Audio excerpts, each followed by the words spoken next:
Baik, Assalamualaikum warahmatullahi wabarakatuh. Di sini kami dari kelompok 2 Kimia B, akan mempresentasikan terkait dengan proyek praktikum kimia analisis terapan dengan dosen pengampu Prof. Dedi Suhendra PhD, Dr. Doni Hermanto SSC MSc, dan juga Ibu Murniati SPD MSc.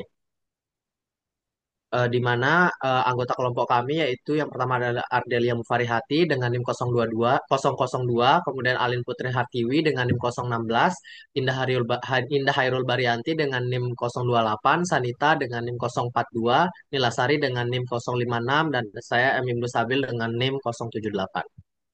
Adapun materi presentasi kami yaitu yang pertama adalah ekstraksi dan analisis senyawa volatil pada kulit buah jeruk siam, Citrus nobilis L, dan juga yang kedua ekstraksi sokletasi senyawa non volatil pada biji pepaya, carica papaya L, dan kemudian yang ketiga analisis logam tembaga Cu pada brokoli, Brassica oleracea menggunakan metode destruksi dan analisis atomic absorption spektroskopi atau AAS.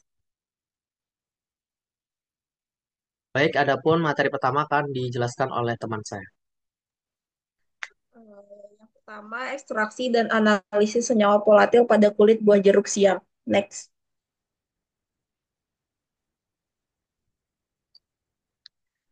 Nyamuk culex dikenal sebagai nyamuk rumahan dapat dapat menularkan berbagai penyakit serius seperti pilarisasi limfatik, Javanese encephalitis, dan Leus encephalitis. Pengendalian nyamuk culek saat ini masih mengandalkan pestisida sintetik yang dapat menyebabkan berbagai masalah termasuk peningkatan ketahanan serangga, pencemaran lingkungan, dan dampak negatif pada hewan non sasaran. Untuk mengurangi dampak buruk dari penggunaan pestisida kimia, diperlukan pengembangan pestisida ramah lingkungan. Salah satu solusi adalah memanfaatkan senyawa sekunder dari tumbuhan sebagai bahan aktif pestisida yang dapat terus secara alami. Limbah kulit buah jeruk siam merupakan salah satu bahan alami yang potensial untuk dijadikan pestisida nabati berkat kandungan senyawa aktifnya yang dapat mengendalikan populasi nyamuk culek secara efektif. Next.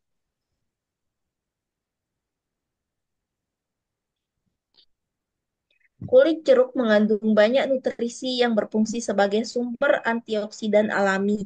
Namun, sebagian besar dari nutrisi tersebut termasuk flavonoid, alkaloid, vitamin C, likopen, pektin, tanin, dan kandungan terbesarnya adalah minyak atsiri yang jarang dimanfaatkan. Kul- Kulit jeruk siam memiliki potensi tinggi untuk mengembangkan lebih lanjut. Minyak astiri yang dihasilkan dari kulit jeruk mengandung senyawa aromatik yang tidak hanya digunakan sebagai bahan penambahan aroma pada makanan dan produk non-pangan, tetapi juga berfungsi sebagai antibakteri dan sebagai campuran pada berbagai produk farmasi. Senyawa yang terkandung dalam minyak astiri seperti limonin, linalol, linil asetat yang memiliki berbagai fungsi bermanfaat. Di antara senyawa tersebut yang biasa paling banyak tergandung dalam minyak astiri adalah limonin. Ekstrak buah jeruk siam dapat digunakan sebagai insektisida nabati terhadap nyamuk culex. Proses pemisahan Proses pemisahan dilakukan menggunakan metode destilasi uap. Next.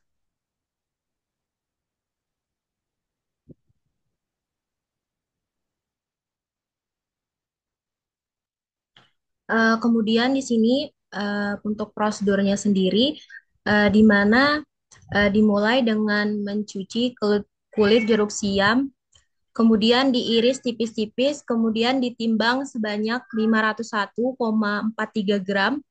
Lalu setelah itu ditambahkan sampel ke dalam labu destilasi.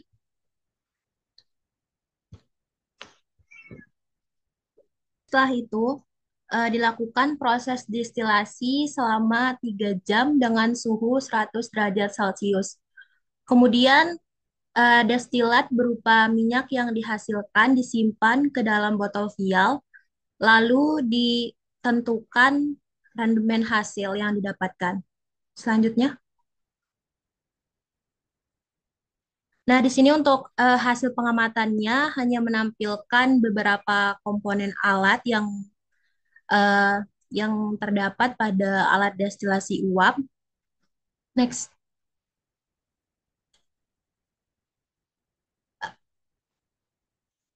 Kemudian analisis data, di sini diketahui berat sampel yaitu 501,43 gram.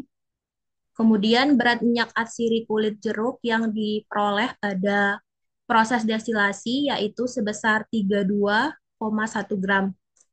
Kemudian untuk rendemennya sendiri didapatkan dengan berat minyak dibagi dengan berat sampel kemudian dikali 100%. Kemudian diperoleh rendemen minyak atsiri yang terkandung dalam kulit jeruk siam adalah sebesar 6,4%. Selanjutnya, praktikum ini bertujuan untuk mengekstraksi minyak atsiri dari kulit jeruk siam menggunakan metode destilasi uap dan menganalisis komposisinya dengan GCMS. Metode destilasi ini dipilih karena efisien, ramah lingkungan, dan menghasilkan minyak atsiri yang berkualitas tinggi. Hasil praktikum menunjukkan bahwa dari 501,43 gram sampel kulit jeruk siam diperoleh minyak atsiri sebanyak 32,1 gram. Lalu perhitungan rendemen minyak atsiri dilakukan untuk mengevaluasi efisiensi ekstraksi. Eh, Hasil perhitungan menunjukkan rendemen sebesar 6,4%, di mana meskipun metode destilasi uap ini itu sangat umum digunakan, namun rendemen minyak atsiri yang dihasilkan menunjukkan bahwa masih terdapat sejumlah komponen volatil yang masih belum terekstraksi secara optimal. Hal ini dapat disebabkan oleh beberapa faktor seperti kandungan air yang terlalu tinggi, kemudian suhu destilasi yang kurang tepat, atau waktu ekstraksi yang terlalu singkat. Selanjutnya. Yang terakhir yaitu kesimpulan, metode destilasi uap telah berhasil digunakan untuk mengekstraksi minyak kasturi dari kulit jeruk siam. Proses kerja metode ini yaitu dengan mengalirkan uap air ke dalam bahan memungkinkan senyawa-senyawa volatil menguap pada suhu yang lebih rendah. Hal ini kemudian mudah memudahkan kita untuk memisahkan minyak kasturi dari bagian tanaman lainnya. Yang kedua, diperoleh minyak kasturi yang mengandung berbagai senyawa volatil. Salah satunya adalah limonin, yang memiliki potensi sebagai pungian insektisida nabati. Rendaman minyak kasturi yang diperoleh sebesar 6,4% menunjukkan bahwa proses ekstraksi yang dilakukan cukup efisien.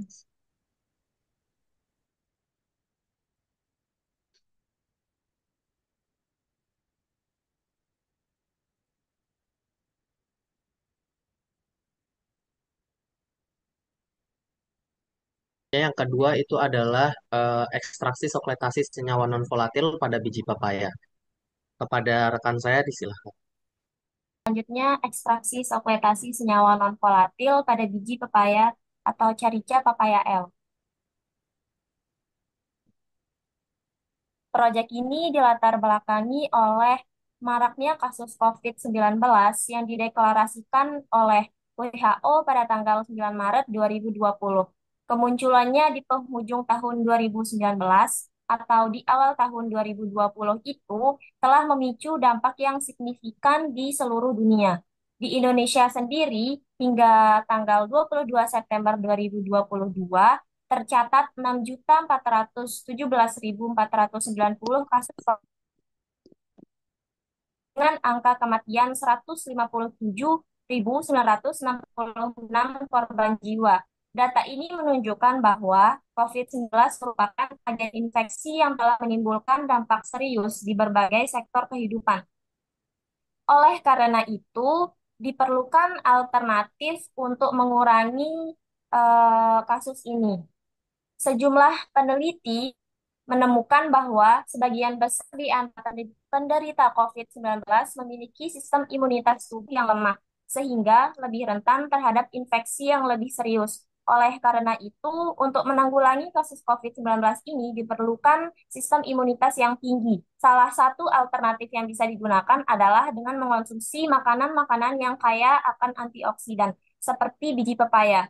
Biji pepaya ini eh, pada saat ini masih sangat jarang digunakan, padahal ekstrak biji pepaya yang ditemukan oleh Santana dan kawan-kawan pada tahun 2019 menunjukkan banyak sekali senyawa antioksidan seperti flavonoid, alkaloid, tokoperol, karotinoid, dan lain sebagainya.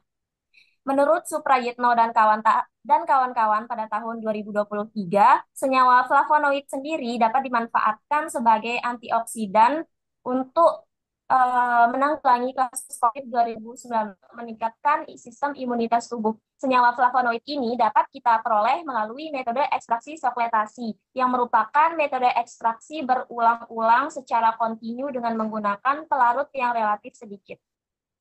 Oke, next. Selanjutnya adalah tahapan prosedur. Di sini terdapat dua tahapan. Tahapan pertama yaitu persiapan sampel. Pepaya matang kita gunakan dikarenakan biji pepaya yang sudah tua biasanya mengandung banyak sekali senyawa turunan fenolik, yaitu flavonoid yang ingin kita ekstraksi. Selanjutnya itu kita pisahkan biji dan daging pepaya, dan untuk menghilangkan kotoran dari pepaya kita mencuci biji pepaya dengan air yang mengalir. Setelah itu proses pengeringan dikering anginkan pada suhu ruang selama kurang lebih 4 hari untuk menghilangkan kadar air yang terdapat dalam biji pepaya. Setelah itu proses penghalusan untuk memperkecil ukuran partikel pepaya agar kontak antar pepaya dan sampel. Selanjutnya itu ekstraksi dan evaporasi. Biji pepaya tua yang sudah dihaluskan kita timbang sebanyak 30 gram. Setelah itu kita masukkan ke dalam kertas sari yang telah dibentuk dan diikat dengan benang wol dan dipastikan tidak ada kebocoran dalam benang wol tersebut. Setelah itu proses ekstraksi dengan menggunakan pelarut etanol. Pelarut etanol digunakan karena bersifat polar seperti dengan senyawa yang ingin kita ekstraksi yaitu flavonoid yang bersifat polar. Sokletasi dilakukan selama 3 jam pada suhu 70 derajat Celcius, yaitu suhu yang tidak melewati titik didih dari pelarut tersebut. Setelah itu, ekstrak yang didapatkan disimpan dalam botol vial. Proses selanjutnya adalah evaporasi pada suhu 70 derajat Celcius dengan kecepatan putaran 100 rpm. Proses ini dilakukan dengan tujuan untuk mendapatkan ekstrak kental biji pepaya dengan cara menguapkan pelarut etanol. Setelah didapatkan ekstrak kental, ditimbang ekstraknya untuk dilakukan perhitungan rendemen. Next. Merupakan komponen-komponen pada alat sokletasi. Yang pertama ada kondensor, ada selang masuk, ada pipa F, labu alas bulat, selang keluar, klem, timbal, sifon, dan heating mantle. Oke, selanjutnya.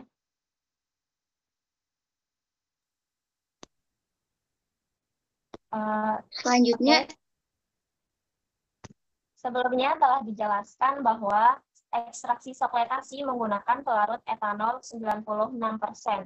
Prinsip dari ekstraksi sokletasi adalah ekstraksi yang berkesinambungan menggunakan pelarut yang sama yang dipakai berulang-ulang sampai akhir. Sehingga kelebihan dari metode ini adalah proses ekstraksi berlangsung secara kontinu, memerlukan waktu yang dan menggunakan pelarut yang relatif sedikit. Pemilihan pelarut etanol 96% didasarkan pada prinsip like dissolve like, yang mana diharapkan senyawa flavonoid yang bersifat polar dapat tertarik oleh pelarut etanol 96% yang bersifat polar juga.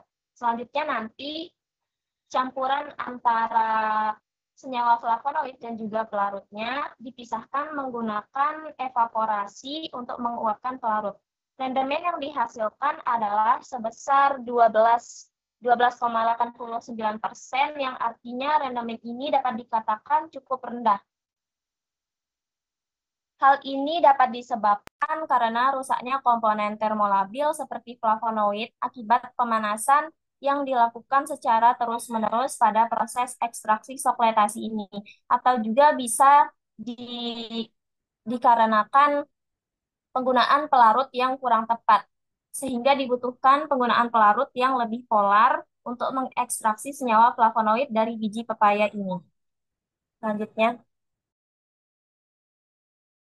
Itu kesimpulan, berdasarkan praktikum yang telah dilakukan, dapat disimpulkan bahwa senyawa flavonoid berhasil diekstraksi dari biji pepaya tua menggunakan metode ekstraksi sokletasi, yang dimana metode ini didasarkan pada ekstraksi secara berulang dengan menggunakan pelarut yang memiliki kepolaran yang sama dengan sampel secara kontinu selama 3 jam.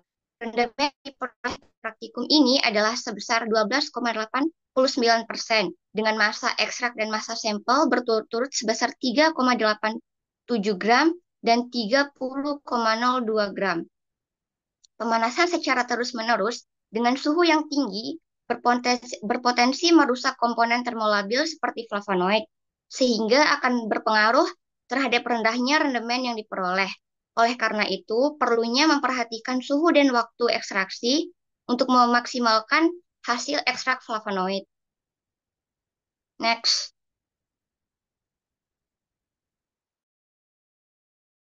Referensi yang kami gunakan.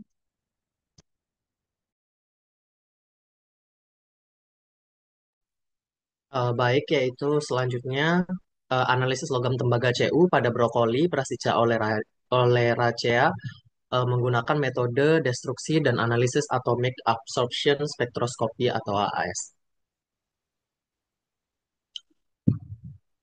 Di mana yang melatar belakangi dari kegiatan kita ini atau praktikum kami ini yaitu adalah di mana kita sekarang banyak menemui adanya pupuk dan pestisida organik yang di mana memang pada tanah itu memerlukan adanya logam CU. Namun banyaknya logam CU yang berlebih pada tanah tersebut dapat mempengaruhi dari pertumbuhan brokoli. Didasarkan dari penelitian Siaka pada tahun 2019 bahwa mengkonsumsi logam CU yang berlebihan pada sayur brokoli ini dapat menyebabkan berbagai masalah kesehatan. Di antaranya eh, bisa menyebabkan gangguan kesehatan pada pencernaan dan juga pada tubuh pada manusia. Kemudian selanjutnya metode yang digunakan yaitu ada dua tahapan, yaitu pertama pembuatan kurva kalibrasi, yang kedua, yang pertama pembuatan kurva kalibrasi dan yang kedua adalah analisis destruksi dan pembacaan dengan AAS. Di mana pembuatan kurva kalibrasi ini, larutan Cu2+ ini kita buat dalam konsentrasi 1, 3, dan 5 dan 7 ppm. Kemudian dari masing-masing konsentrasi ini diukur absorbansinya dengan panjang gelombang 324,7 nanometer yang merupakan panjang gelombang dari logam Cu.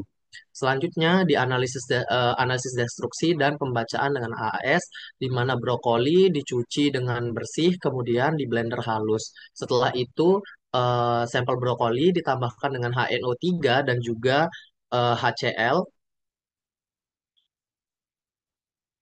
juga HCl yang dimana berfungsi untuk melarutkan logam Cu dan juga mengoksidasi dari senyawa-senyawa yang mengikat logam tersebut. Kemudian selanjutnya dipanaskan sampai hampir mendekati kering. Setelah itu dipindahkan ke labu takar dan ditambahkan dengan aquademin hingga tanda batas. Setelah itu diukur absorbansinya dengan panjang gelombang yang sama dengan larutan standar yaitu 324,7 nanometer. Dan di mana ini merupakan hasil pengamatannya, di mana pada gambar pertama merupakan pengabuan dengan cara basah. Setelah itu untuk yang kedua yaitu adalah larutan sampel dari uji AAS-nya atau larutan dari sampel brokoli. Kemudian yang ketiga itu adalah larutan sampel untuk uji AAS-nya juga. Selanjutnya hasil pengamatan akan dijelaskan oleh teman saya.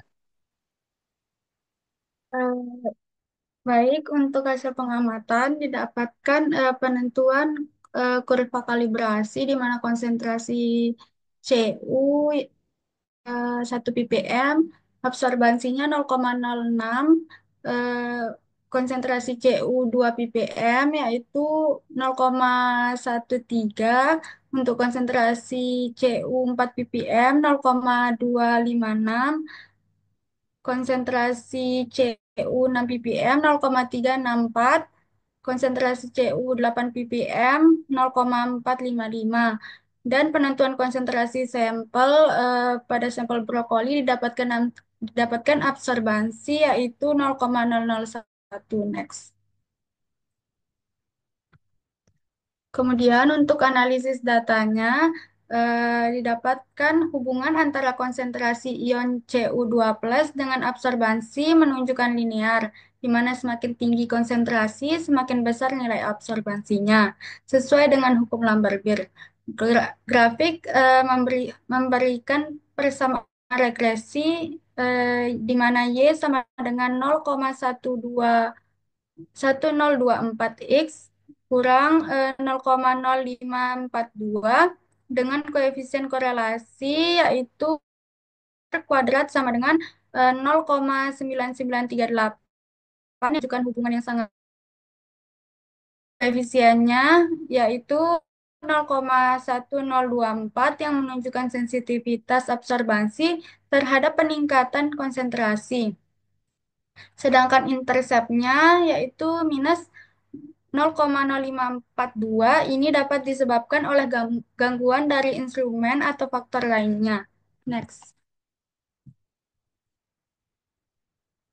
Penentuan konsentrasi larutan sampel berdasarkan persamaan garis lurus, yaitu Y sama dengan AX plus B, di mana A adalah slope atau kemiringan garis, dan B adalah intercept. Dari grafik di atas diperoleh nilai Y yaitu 0,1024 X tambah 0,05542, di mana X sama dengan konsentrasi, Y sama dengan absorbansi, A sama dengan 0,1024 X, dan interceptnya 0,0542. Nilai absorbansi larutan dari brokoli yaitu 0,001, maka dari persamaan garis tersebut didapatkan rumus absorbansi larutan sampel sama dengan slope kali konsentrasi ditambah intercept. Kemudian didapatkan nilai konsentrasinya sebesar minus 1,9248. Next.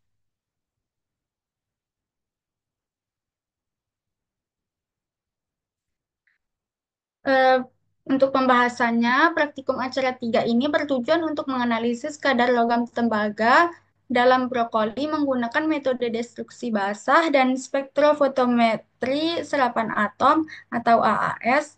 Analisis logam Cu dalam sampel brokoli menggunakan AAS melibatkan 4 tahap utama, yaitu persiapan sampel, destruksi, pembuatan kurva kalibrasi, dan analisis sampel. Kurva kalibrasi dibuat menggunakan larutan standar Cu untuk menghubungkan konsentrasi Cu dengan absorbansi pada panjang gelombang 324,7 nanometer.